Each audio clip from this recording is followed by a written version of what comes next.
Healing with crystals is an ancient practice. Yet did you know that the essence of gemstones can be used in homeopathy? Spiritual awakening, self-awareness, and intuition are some of the gifts that gemstone remedies can bring to your life. Homeopath, teacher, and author Giovanna will show you a different perspective on the healing properties of these magical gemstones. Join us in Gemstones and Crystals in Homeopathy and discover the power of gemstone remedies. Hi, welcome to Gemstones and Crystals in Homeopathy. I am your host, Giovanna, and this is the first show of the month of October. October is my favorite month. It's my birthday month. But this year, it's also a particularly lively month from the point of view of the energies that are all around us, the full moons, but also this is the start of eclipse season. And as a homeopath, I know that some people are more susceptible to the moon energies, and so the full moons can be sometimes particularly challenging, but this is even more so because of the start of the eclipse season. And so I thought that today I needed some extra help from an expert, and I am so excited to have Cosmic Queen, the one and only Cosmic Queen, as a guest tonight. And welcome, Cosmic Queen. I'm so happy for you to be here. Thank you so much, Giovanna. I'm so excited to be part of your show tonight. I'm a massive fan of the work that you do, so I can't wait to hear what you recommend for this eclipse energy. Right. And so I am really excited because, well, I can't tell you, my friends, when I told them that I had you today in my show, they're like, shut up, you've got Cosmic Queen. For those the few ones of you who don't know, Cosmic Queen is an amazing astrologer. She is on Facebook. She has a really massive following on Facebook. And I really, really love your posts because they are to the point. They are super informative. They're not just short posts, they are articles. And at the same time, they have some really nice, gentle humor about them, but also the kind of down-to-earth approach as well, because you're looking at the stars, you're looking at the planets, and you're looking at the effects of the energies that and what the effects are for us, even in terms of business, our jobs, our daily life. So it's very practical. I like that. It's very down to earth. So do you want to start? What's going on energetically? What's happening? Absolutely, Giovanna. Well, there's two, I guess, main themes as an introduction. I mean, firstly, we've just come out of Mercury retrograde and Venus retrograde, which has been hard, really, really hard in terms of relationships. It feels like, all these issues have come up or things are being put on hold and people just don't know where they stand in terms of relationships. And this is not just personal relationships, but this is, business relationships as well. And on top of that, we're coming to the end of the Scorpio Taurus eclipse season. So this started in November in 2021. And with Scorpio, it rules sex, death, transformation. So we're talking really deep themes here. And this eclipse season was all about us evolving. So the lessons that we had through these eclipses, now these occurred there was a solar eclipse in Taurus in May 2022. There was a lunar eclipse in Scorpio on the 16th of May 2022. And then in October, there was a solar eclipse in Scorpio. And then in November 2022, we had a lunar eclipse in Taurus. And then this year, we've had a lunar eclipse in Scorpio, which was in May. And then our next one coming up is the end of this month. And so this is going to be like the grand finale of this series. And, with the Scorpio-Taurus axis, the themes are really deep. And it's prompted us to look at what's going on in our life in terms of, is this really working for us? It's nothing superficial, it's deep. And so for us, it's about looking at, okay, what's evolved for us during that time. And when we look at those particular dates, particularly if these eclipses are hitting on, planets in our chart that are significant for us, we can look back at those months and go, oh, gee, I know what was going on then. So I know for myself, when I look at those dates, I know exactly what happened in those months. I mean, I'm a Scorpio sun, so it was particularly relevant for me, but I know what went on, and the themes, they're deep. And because those themes are deep, we've got to really dig deep to be able to deal with it. And quite often that's massive, massive change, and it's not easy and it's not comfortable. But Scorpio energy is never comfortable because it forces us to confront these issues that, we don't really want to confront, but we have to. Because when we do evolve and we change, but it's in such a positive way. So we've got the finale coming up the end of October, but before that, we've got a lunar eclipse coming up. So the lunar eclipse is in Libra. Now, this is happening on October 14th or 15th, depending on where you are in the world. But this is part of the new series, which is on the Libra and Aries axis.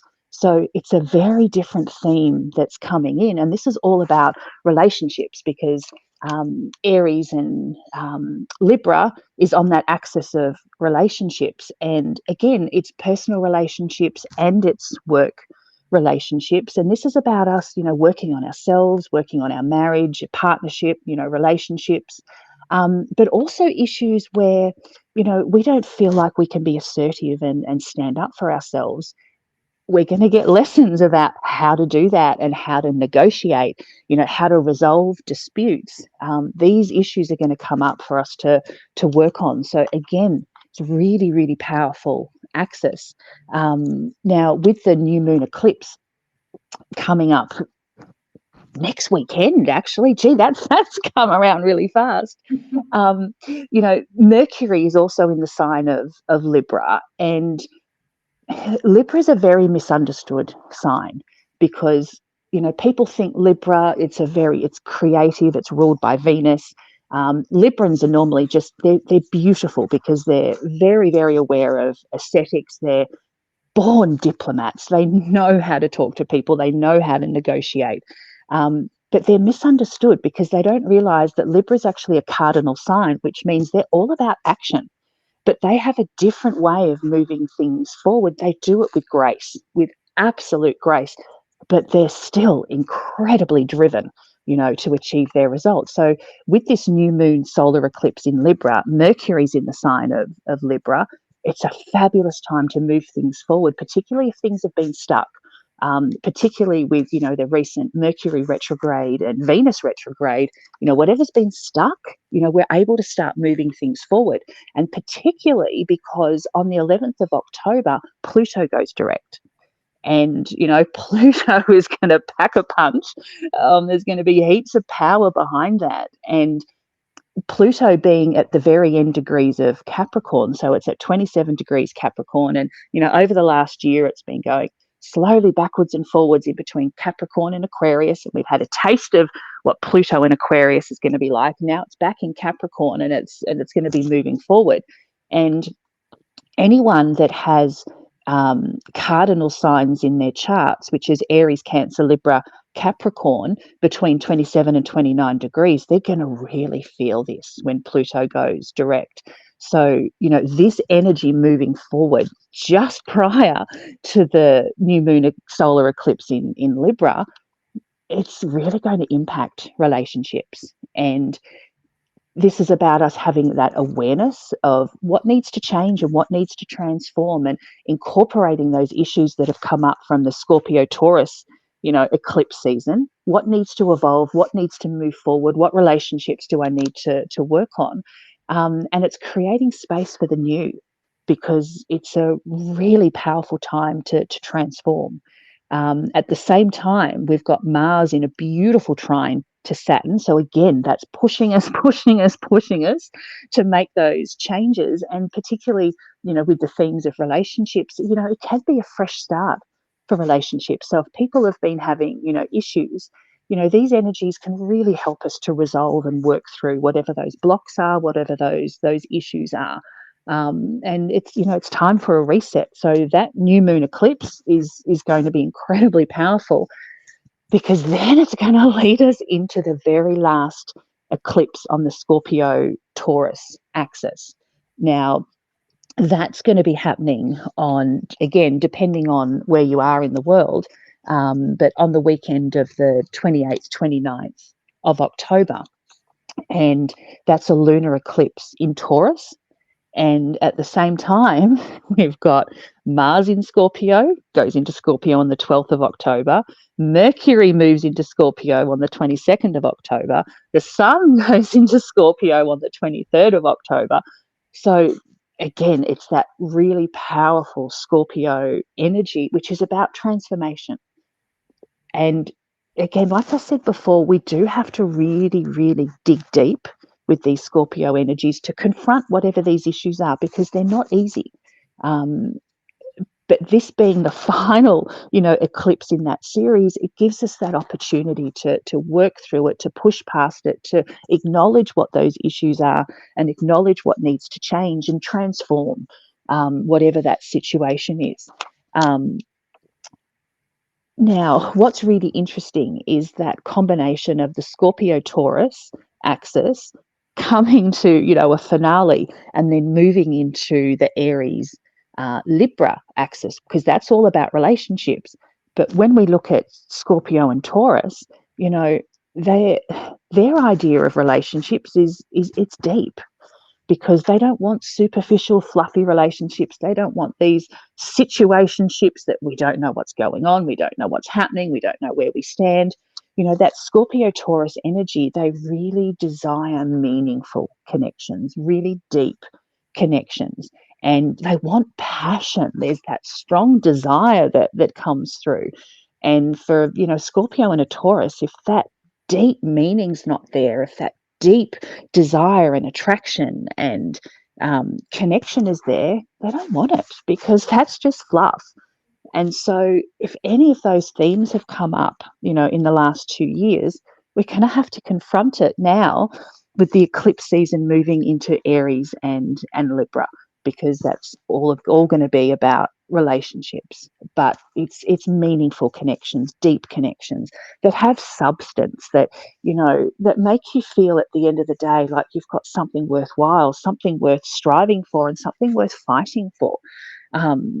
Now, the lunar eclipse in Taurus is also going to be conjunct Jupiter, which means that it's going to feel really fabulous. It's going to feel optimistic. We're going to feel really confident, but we're also going to feel assertive, because the eclipse is opposite Mercury, it's opposite Mars. And so this is going to give us this drive to be assertive, to go after what we want, or to stand up for ourselves if we need to and say, you know what, this is not working for me anymore.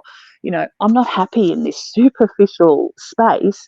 I need deeper. I need something more meaningful. It's going to push us to be more assertive in that regards. But also at the same time, we've got Venus in a beautiful trine to Uranus and Pluto, and those energies are going to feel beautiful.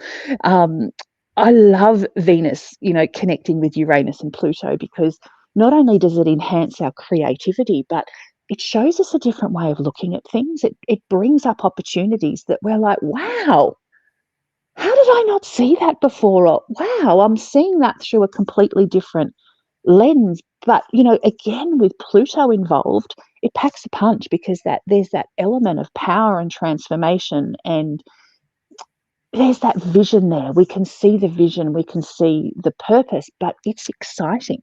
So again, that lunar eclipse in Taurus, it's going to be an incredible time to take action, an incredible energy to manifest under.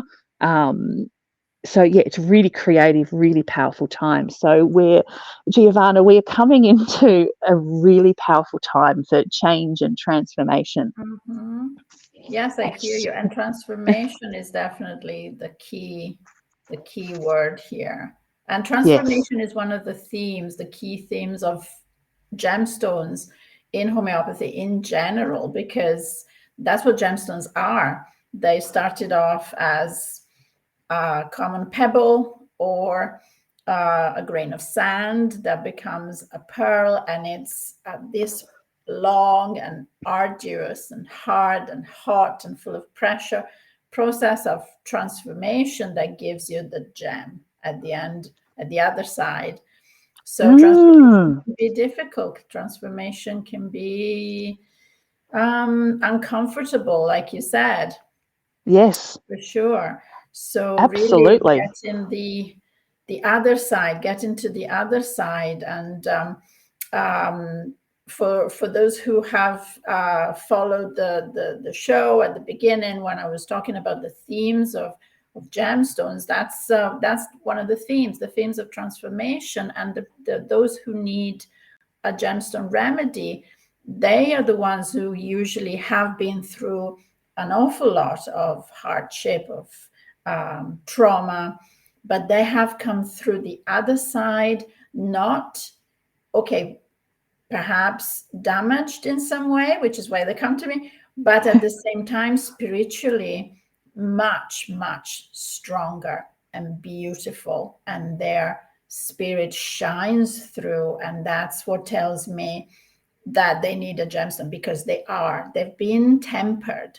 It's like being tempered, going through fire, the ordeals of everything, fire and water and everything. They come through more beautiful. They come through not victimized. They come through stronger and beautiful and loving and forgiving. They're the ones who have been through so much hardship, and yet they have no bitterness. There is no anger, even. There is love and forgiveness, and yes, there is acknowledgement that, you know, stuff has happened, and it has left scars, and we are here to heal those scars. But inside, the spirit is stronger and beautiful and fantastic. And this is what gemstones are, and that's why they're so beautiful. They've been hardened with, you know, with the fire, with the pressure of the whole earth, and they come out and they are fantastic. So this is what we're going through, I think. And Absolutely, absolutely. And what you're describing really sounds like the Scorpio Taurus eclipse season, because that's the impact that it's had on a lot of people.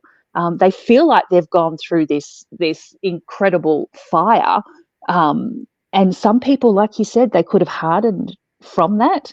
But if they've had the right support, they'll come out the other side. So yeah, I'm going to stop talking because I want to hear more from you about gemstones and what you suggest.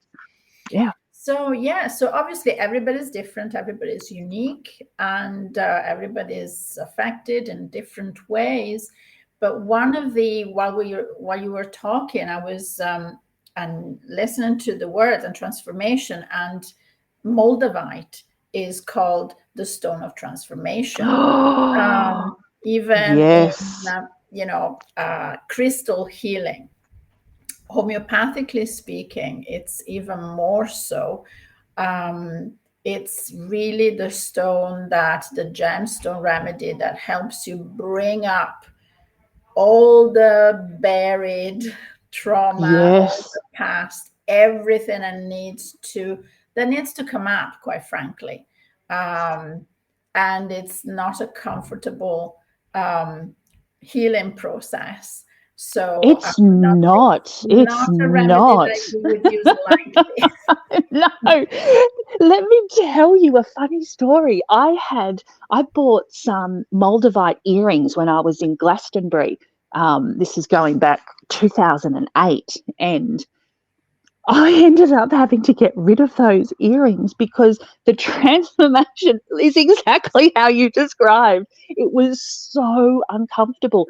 Anything not working in my world was removed, but in a really uncomfortable, oh my God, stressful way that, I had to get rid of those earrings. So you are absolutely spot on. Yes. Moldavite is incredibly powerful. But again, it just shows you how different everybody is, how individual. I mean, I've been wearing this. This is a Moldavite, and I've been wearing this for months. And also my earrings are made of moldavite. One of my earlier shows, I had Mark Bayersky, who is a crystal healer, but he's also a dealer of moldavite, and he's an expert on moldavite. And I had a whole show just about moldavite, and he knows everything about it. And I did ask him about what they call that, what you experienced, what is called the moldavite flush, apparently. And it is uncomfortable. Yeah. Yes. That So makes total sense. Yes. so you can go through this kind of read everything comes to, it's like a volcano inside of you. And Yes. moldavite is I don't think it's a coincidence in homeopathy, is a very, very good remedy for burns. For example, even burning sensation as a, the side effect of chemotherapy sometimes can be that. And moldavite is very good to help him with that. When we did our proving of moldavite in a group proving, most of us, one of the first sensation we had taking the remedy was we felt burning in the soles of our feet. I could not sleep the first night I took the homeopathic version of moldavite. My feet were burning, and I had no idea why, and I could not sleep. It was not painful, it was just uncomfortable and annoying because it was at night and I could not sleep. But it has this affinity with burning, and it goes deep. And moldavite is a tektite, so it comes from an asteroid that crashed on the earth and melted everything around it. So it's practically molten glass, technically. It's not a gemstone per se. That's why it's called a tektite. And I think it has this residual energy that comes from the galactic. And so it has to do with, transformation and massive, massive traumatic impact of this body, this galactic body crashing on the earth. So it is a very, very powerful remedy. But if anybody is going through and feeling that they're going through this transformation, and it can be, I suppose, career, like a sudden career change, or this feeling that's been building up that you're not doing what you're supposed to be doing, you're not being true to yourself. Because this is another thing about gemstone remedies, and homeopathy in general, I would say, the remedies kind of force you to face up to the truth. One of my teachers used to say homeopathy is truth, and that always stuck to me, because if you're not living your true path, first of all, this is the main reason why you get sick. And also, to correct that course, you have to face up to some truths about maybe yourself, maybe your relationship, maybe your family, maybe something about yourself that you don't necessarily want to look at. Exactly. Yes. So so that can be, and that's where the uncomfortable feeling comes from. And not everybody is not everybody can take it, or not everybody is ready. Maybe it's not the right time. But I would say if anybody's feeling that, I think moldavite could be a good choice in that sense.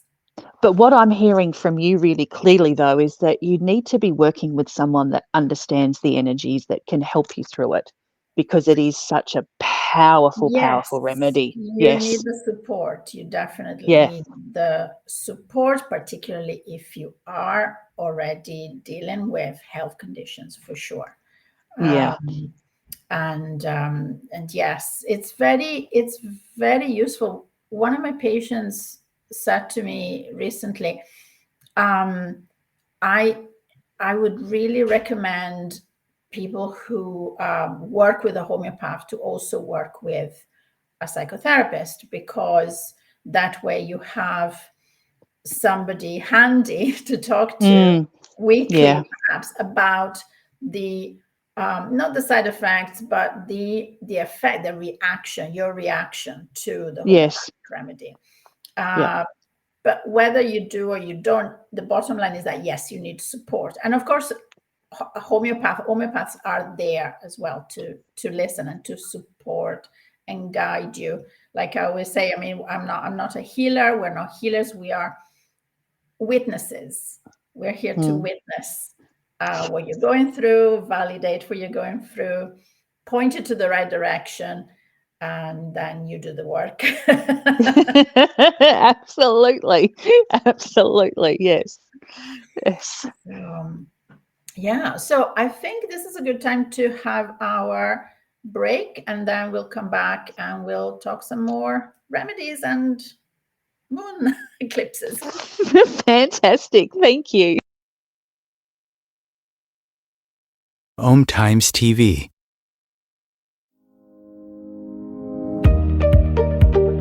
In my book, Gifts from the Earth, I illustrate the healing properties of 12 gemstone remedies. You will see real case studies from my practice and dive into the wonderful world of gemstone remedies. This is a clear and practical guide on how to use gemstones in homeopathy. Whether you are an experienced practitioner or beginner, you will find this book a fascinating read. Gifts from the Earth is available on Amazon.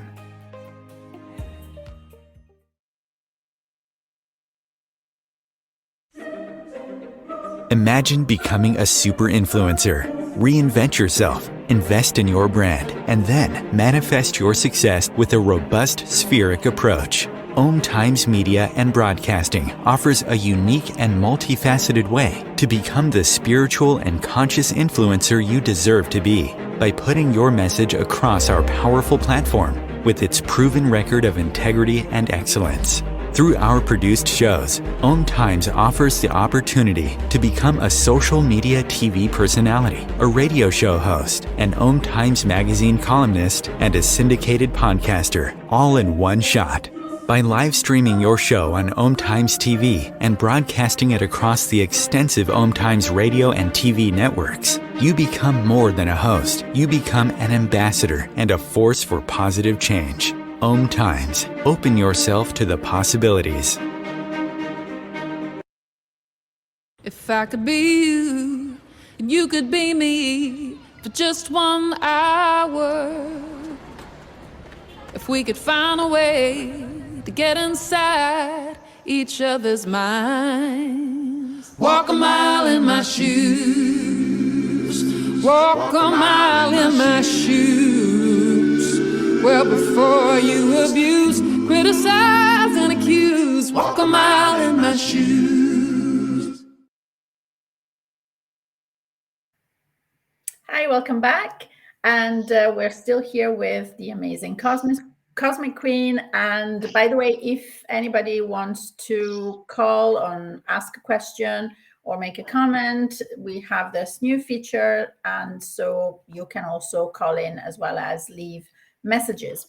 So anyway, so we were talking about Moldavite and transformation. And then the other thing that also happens with all these ups and downs with the moon and the eclipses is that so many people can feel, well, frazzled emotionally or moody, weepy or irritable, or just their mood goes up and down.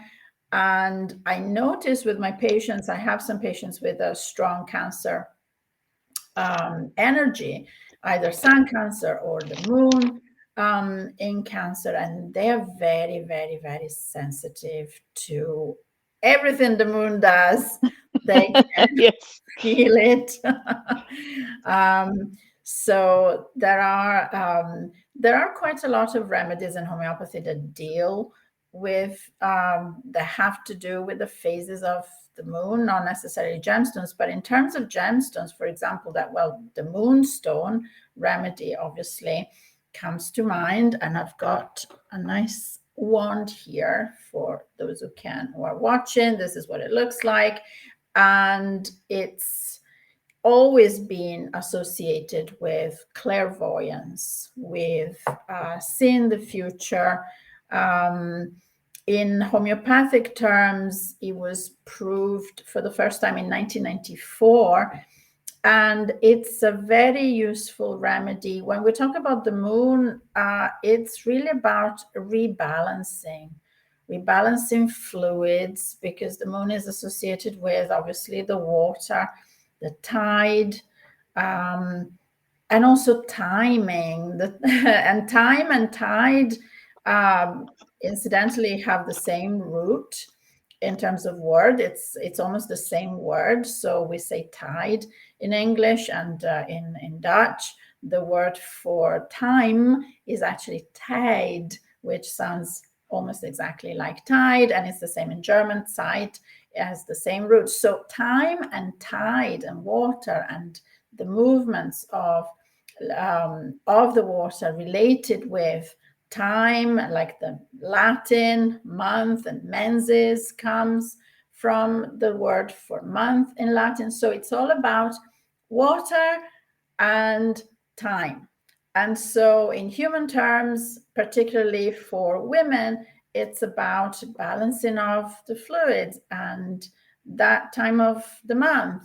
And we do know, I mean, it is a scientific fact that during the full moon, some things tend to statistically occur more often, like births, but also crime, for example.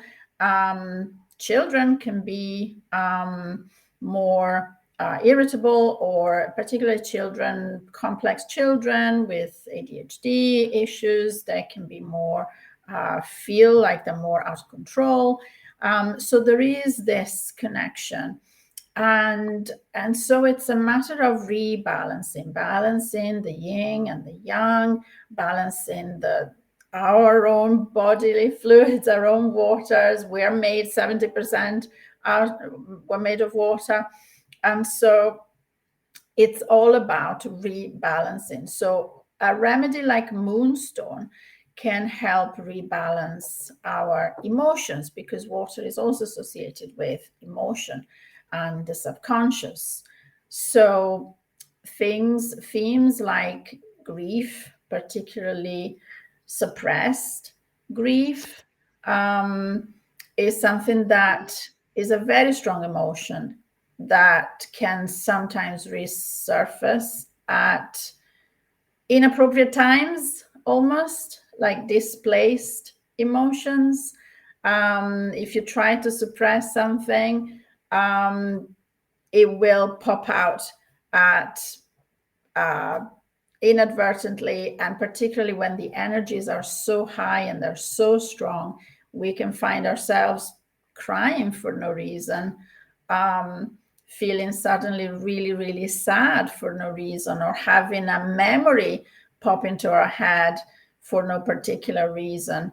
And it can be something that is painful or uncomfortable. So moonstone remedy is something that can actually help if we are going through anything like that. That's great to know, because with eclipse energy, I mean, people that feel the full moon energy normally, when it comes to eclipses, it's amplified because the eclipses radiate so much more intense energy, and people are going to feel that so much more.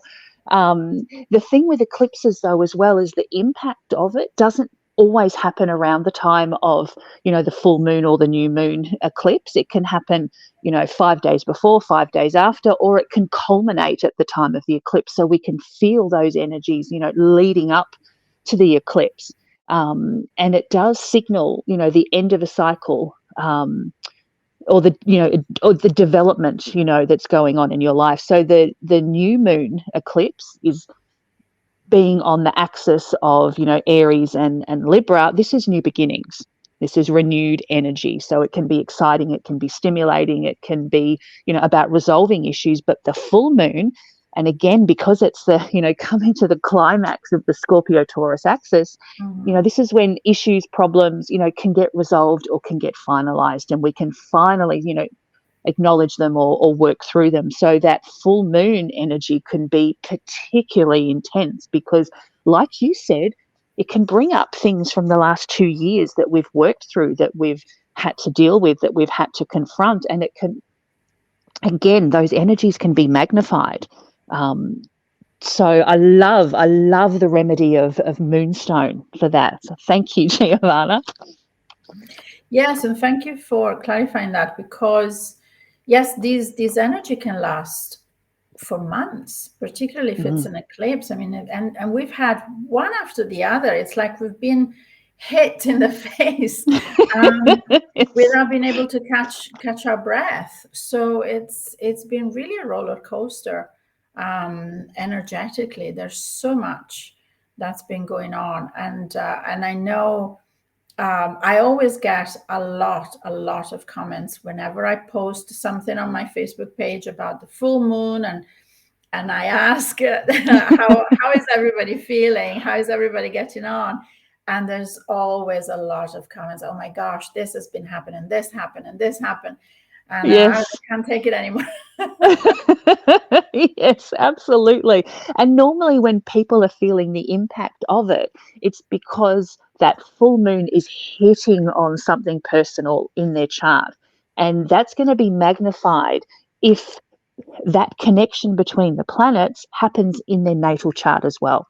So if that full moon hits on, say in your natal chart, you've got, Venus square Saturn, and it's hitting on that, it's going to be magnified again. And it's going to bring up things that, again, are powerful insights and lessons.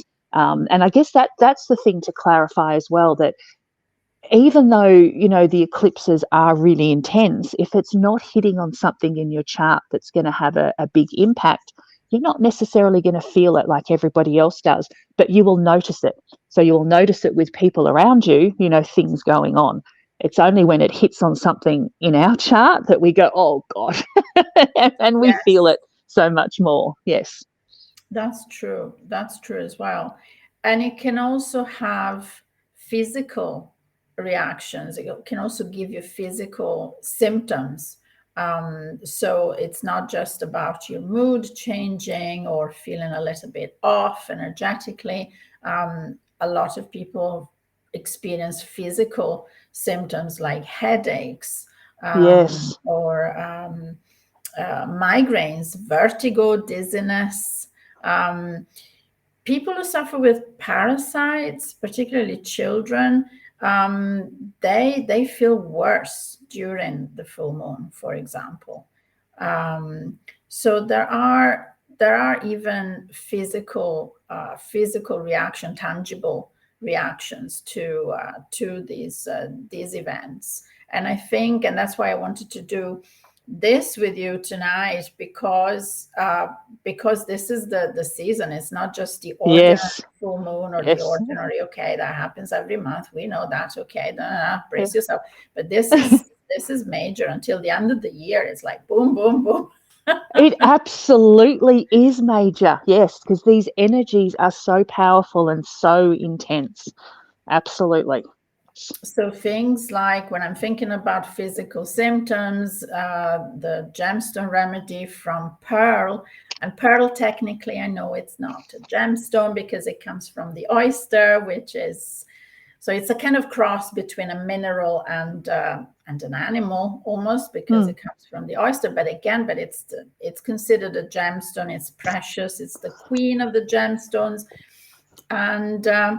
and it's always been associated with the moon because it's round, it's spherical, and white usually, which sounds banal, but there is a thing called the doctrine of signatures, which basically means that something in nature reminds you, with its shape, physical shape, of something else, it probably has the characteristics of something else or has an affinity with that something else. So because the pearl looks like a kind of mini moon, it's always been associated with with the moon, with the phases of the moon, and it does have an affinity with women in general as a remedy, with female ailments. Again, because of the doctrine of signatures, it's small, it's round. So uterine fibroids, for example, it's a very good remedy for that. So all the little lumps that can pop up in the body that are round. How interesting. Yeah. So it's I know it's interesting how the doctrine of signature has been there for centuries. I think even the Greeks started that. They noticed that certain plants or certain animals or other substances looked like perhaps a particular human organ, and so they would say, oh, this herb will help that particular organ. And in most cases, perhaps not in all cases, but in most cases it's actually true. And so I do believe that nature gives you a clue, as I always say, so if something looks like something, there's probably a good reason for it. Absolutely. That's so interesting because as females, I mean, I know myself, my daughter, and so many of my girlfriends have issues with cysts. I will be telling them to come to you for a pearl remedy. That's really fascinating. Really fascinating. Thank you. Yeah, it's one of the remedies for those particular ailments, but it definitely does help for that, and it does help for it in cases of migraines, particularly during the phases of the moon, the full moon. It has a lot of affinity because it does come from the oyster, and the homeopathic remedy of the oyster shell is calcarea carbonica, which is the calcium carbonate which makes the shell. And so both of them have this affinity with the phases of the moon, with female organs.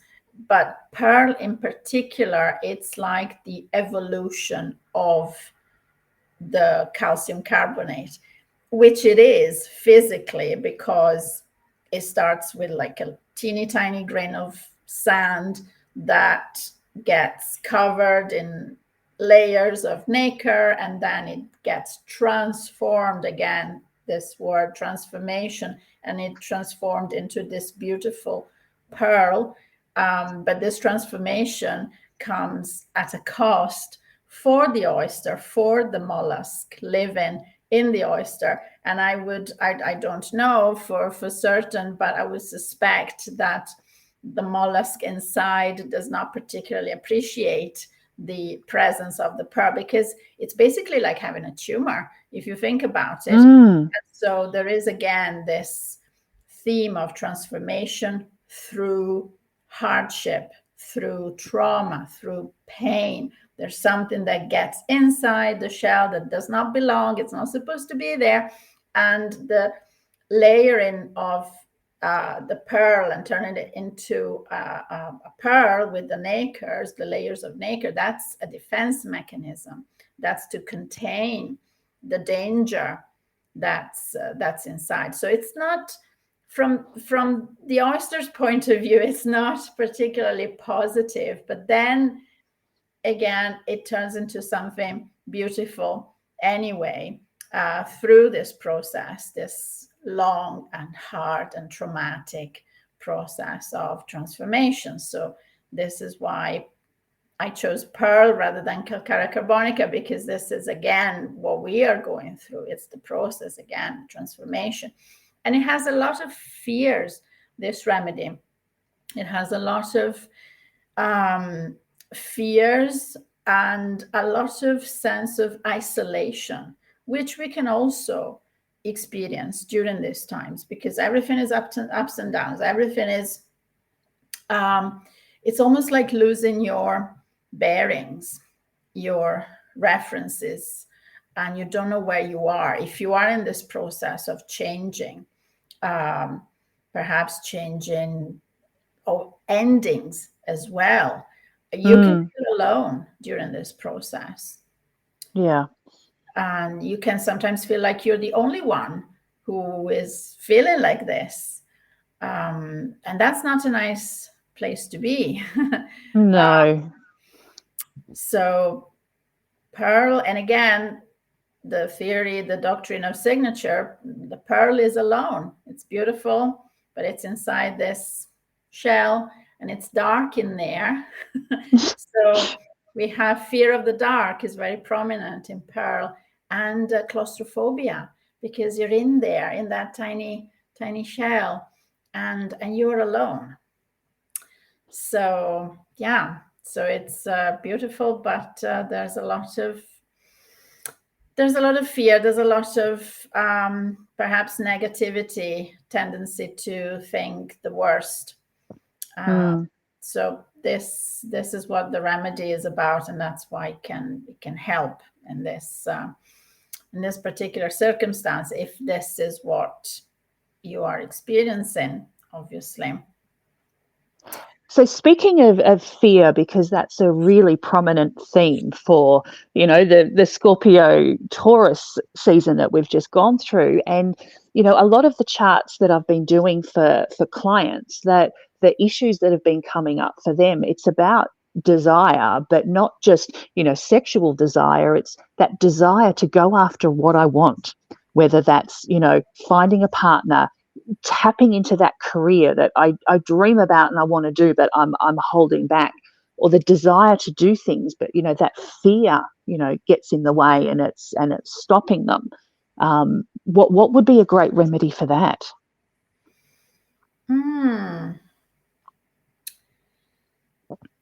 It would be interesting to ask, where is that fear coming from, and what does that fear feel like? And that's a great question. So if we go with that Scorpio Taurus theme, it's that lack of empowerment, because when Taurus energy and Scorpio energy, when they step into their power, they are absolutely empowered to go after what they want. So it's that lack of empowerment. I would go for citrine quartz. Without having more information, I would definitely have to ask for more information. But in general, citrine quartz is a great remedy for feeling good about yourself. Right. Nice. And it gives you that. When we did the proving, and again, there's a past episode of the show about citrine quartz, and when we did a group proving of it, oh my gosh, we felt like $1 million. It was amazing. We felt happy and productive and confident. The confidence came out, and the confidence without being either arrogant or pushy. It was like everything flowed beautifully and naturally, and everything was shiny, and we felt beautiful. I felt fantastic. I love citrine quartz. God, we all want that, don't we? That sounds amazing. I think everybody should have citrine quartz. It's unfortunate, again, everybody's different. So if you resonate with that kind of frequency, it will make you feel fantastic. It's just the best feeling ever. This is like one of those when Harry met Sally moments. I'll have what she's having, thanks. Exactly. Yeah, nice. Yes, that's it does not have particularly an affinity with the moon, this remedy, but in general, if you're talking about fear, or being a bit timid, or fear of failure, of not getting what you really want, that's the remedy. That's definitely the remedy. It's fabulous remedy. Yeah. That's my favorite gemstone ever. Again, doctrine of signature. It's yellow, citrine quartz. It's yellow. What does it remind you of? The sun. It reminds you of the light of the sun, the warmth of the sun, the optimism, and it reminds you of gold. So it's the merchant. It's also called the merchant stone because it's supposed to be traditionally for centuries. It's always been the stone of trade, to have good luck in your business. Some people you know what I did years ago? I had a business, I had a patisserie, believe it or not, years and years ago. And I went and got a whole heap of citrine and I hid them in the cabinets because, like you said, it is the stone of merchants. So it's like this will change the energy. This will attract people to the business, and it really did have an impact. Yes, yeah, definitely. Yes. They say everybody should have a piece of citrine quartz in the wallet. So it's definitely your get up and go kind of remedy. And of course, when you take it homeopathically, it's like the eclipse effect. Yes. The homeopathic process expands the properties of anything, of gemstones or plants or anything that you're turning into a homeopathic remedy. The properties get amplified so many timefolds. It's amazing. So yeah, definitely. So there is also a moon remedy, believe it or not, which is actually made from the rays, the moonlight, because in homeopathy you can have remedies made from absolutely anything, including what are called imponderables. So you can have remedies made from the rainbow and the sunlight and the moon. And actually the moon remedy is called Luna, because that's the Latin name. That's incredibly useful as well, and particularly for the physical effects of the moonlight. I use it a lot for children. Again, like I mentioned, parasites issues. That gets worse typically during the full moon. So it's a very good remedy for that, but also for PMS. If you're feeling particularly rough during the full moon, during your cycle, the Luna remedy is fantastic. Or weepy, or more irritable, you have angry, you get cranky, or you have vivid dreams that won't let you sleep. The Luna remedy is definitely a very good remedy to have handy. So yeah. Okay, so before we go, where can people find you? Absolutely. So they can find me on Facebook as Cosmic Queen, and I do posts for all the new moons and the full moons. I do readings. I do a combination. So it's a combination of astrology, psychic, and mediumship readings as well. Fantastic. Okay, so yeah, definitely encourage you to follow Cosmic Queen on Facebook. I'm always really happy. It makes my day every time that you post a new article on your Facebook. I love it. I just savor it. Oh, thank you. Thank you. I really love your articles. They are, like I said, they are really amazing. So yeah, thank you once again for being here. I really appreciate you. I know that it's super early where you are. So I'm really grateful for that, because I know how hard it is. Look, thank you so much. I feel so privileged to be part of the show with you. Just learning from you about, gemstones in homeopathy has just been so eye-opening. So thank you. Fantastic. So, okay. And for everybody who wants to work with me, I'm on Facebook, and I am on my website, my courses, my email address, info@homeopathyheal.co.uk. And other than that, you have a beautiful weekend, everybody, and I will see you next time. Thank you.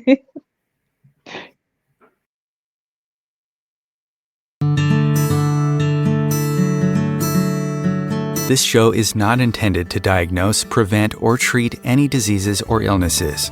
The information presented within cannot substitute the advice of your physician or other trained healthcare professionals. The content of this show is for educational purposes only and is the expressed opinion of the show host and guests.